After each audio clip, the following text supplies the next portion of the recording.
Feederhouse, I want to start with the most important part is the reverser gearbox up here. This one is a multi-speed. It's a little bit different than the ones that we had more issues with. The variable speed shifts are the adjustable ones. Pretty much a standard machine until four years ago. I think they came out with the multi-speed. You want to make sure you get your shiv gaps adjusted correctly. That maintains the proper speed with your bean head and your full range with your corn head.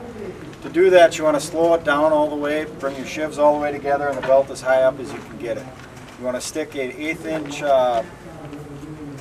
Allen wrench in the back of it that'll fit right between the two shivs. That's where you want to maintain your gap. If it's too close together, you can pull up. There'll be just one pulley on that style combine. Pull that up a little bit, run it over a couple times, and check it again. You still can't get it tight enough there. There is a way to move the variable in the back also.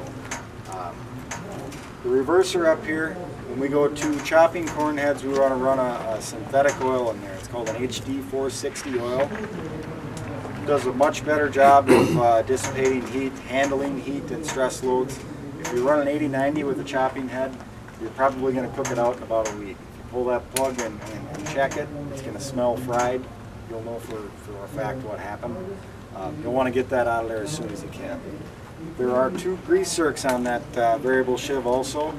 The book's going to tell you to grease it every 50 hours, and some of them, the newer ones, they'll say every 10 hours. I'm going to tell you I want you to grease one. If you put them at 12 o'clock and 2 o'clock, the 12 o'clock you want to grease every 4 hours. The 2 o'clock one you can grease once a day. That's going to give you a lot more fluctuation in there, and it big time adds on keeping the tension on that belt correctly. Otherwise you get some slippage. Slippage is what builds up all the heat in that gearbox and kicks that oil out, cooks that oil out. Can't stress enough to grease it as much as you can.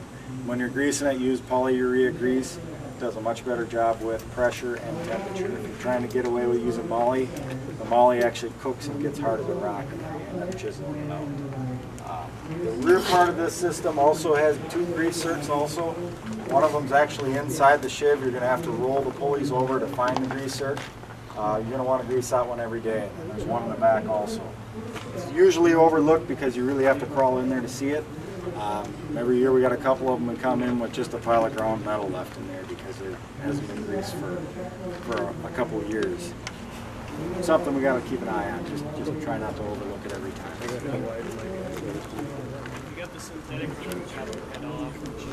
I would still change it at least once a year. If you're running a high amount of acres, you might want to do it twice. By high, in excess of 2,000? Yeah, I would say 2,000. Also check it on a regular basis. That system gets hot. Could blow a seal out at some point in time. You can usually smell that oil. When it starts going bad, it'll smell fried. Just burned at the point you'll want to get away from it. Brings up the other point, and I almost did miss it. If you're going to change that oil over to the synthetic oil, make sure you pull the lines on the oil cooler. Most of the heavy duties all came with oil coolers, or the high capacities did. The standard ones, you can add it on. It's still an option to put it on there. Pull the lines off and drain that oil cooler.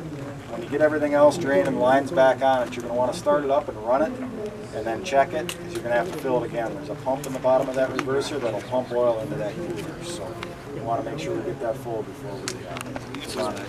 That refers to almost all of them. I mean, small to big, right? Yeah. Yep. Not just big chopping corn heads. You mean this would be a good thing for even the Great thing to put in the smaller ones. It's a little bit more expensive. You can still get away with 80-90, but it's all increased load. it's a $4,600 gearbox, if I remember correctly. So It's expensive. oil's only $4 to $8 a quart, something like that. Drives that is our header reel drive pump belt. It comes off the primary gearbox. Really important to keep a close eye on that. If you get some chunks out of that or some cracks in that one, replace it as soon as you can. Because when that belt breaks, it 99% of the time comes up, it'll break the belt in the front, and usually it'll break the sensor for the Feederhouse position also. Then you put the belts back on, don't realize that your header control is not going to work for the rest of the day. Sometimes that can be a headache.